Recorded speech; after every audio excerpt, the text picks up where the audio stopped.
É também uma contribuição para as relações culturais do Brasil e da Croácia. Como elas são?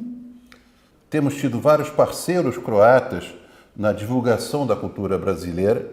É uma opção que nós estamos dando para o povo croata, sobretudo os estudantes que vêm aqui com frequência, em conhecerem as várias facetas da cultura brasileira, que é multifacetada.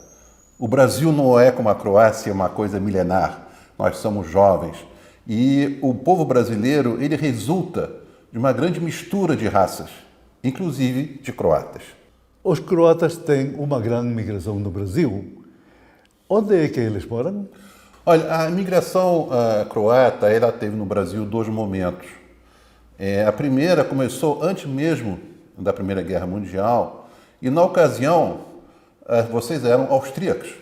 São Paulo é aquela cidade, hoje de 20 milhões de habitantes, onde você tem um representante das duas diásporas croatas.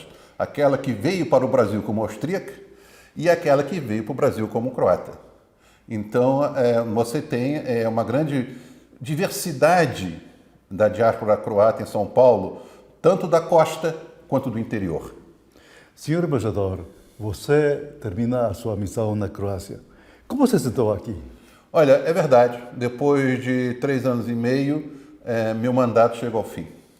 Eu devo dizer que vou deixar muitos amigos, vou deixar meu coração bastante croata. Eu acho que existe grande afinidade entre nós.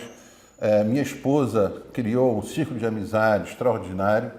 Nós conhecemos muito do interior da Croácia, da parte da costa, e eu vou deixar aqui boas lembranças.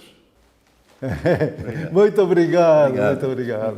E todo melhor para você. Você também, hein?